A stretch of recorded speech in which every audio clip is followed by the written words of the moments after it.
and it's worth remembering that Trump passed more tax cuts. So if it doesn't do that, then it's not able to buy people's support in the way that we've suggested it might, by adopting slightly more redistributive policies.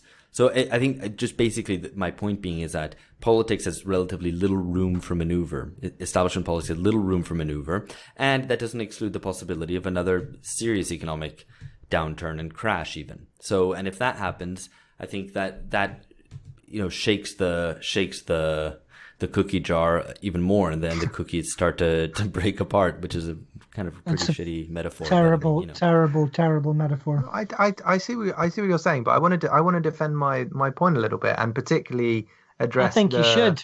I particularly address the point that if this is the case, then there's no point doing or listening to this podcast. I think the situation that faces us is one that, I mean, think about the 2008 economic crisis. That didn't instantly and kind of spontaneously produce a left, like a global left that was ready to take power and to change. Quite the opposite. Global it's destroyed capitalism. the left.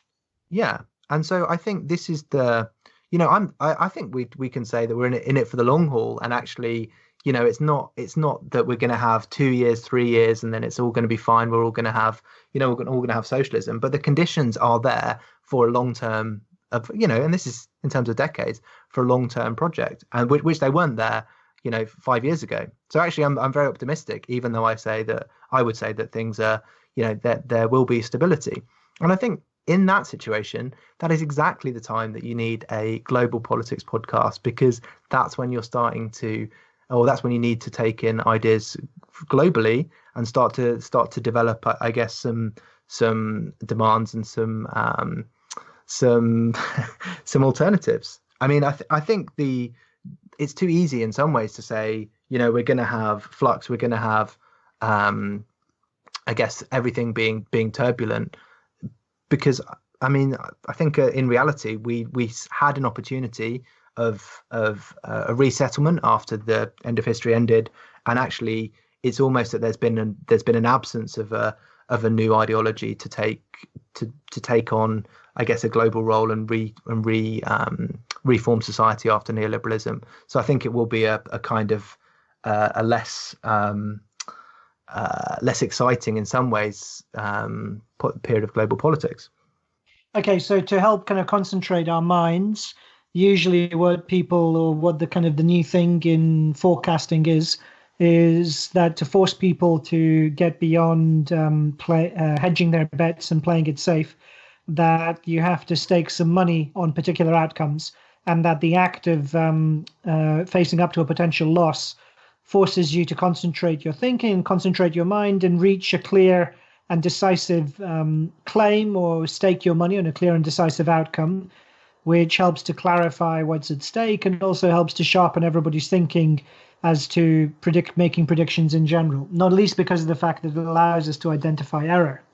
So is anyone willing to put any money down on anything that we've been talking about? Might we even take a few bunga bets? Maybe some bunga bets from George and Alex?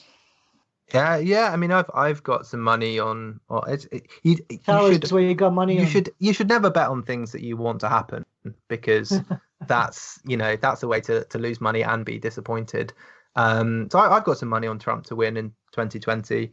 I think he'll beat Biden. I mean, that's obviously not how it would want to happen, but that's what I think will happen. I don't know what concretely could we look to put money on, because we've obviously we should look to put our money where our mouths are, and also this is the first step to being a think tank or to being a political consultancy, is basically saying this is what we think is going to happen. Let's put 100 quid on it to see what shakes out. So I told you guys before I should have put money on Sajid Javid, the former chancellor, going in the last cabinet reshuffle, because it seemed to be an obvious way for Boris Johnson precisely to consolidate this new kind of Johnsonian project. That Javid was, he's a Ayn Rand nerd. He was kind of a thorn in Johnson's side because he was using the Treasury to hold back Johnson's spending and infrastructure plans, and was generally obstructionist to the attempt to build a new cross-class coalition underpinning the Tory party. And therefore, it seemed obvious to me that Sajid Javid was going to go out, but nobody else was talking about it. Therefore, unfortunately, I didn't put my money where my thinking was, at least, though I should have in retrospect, obviously.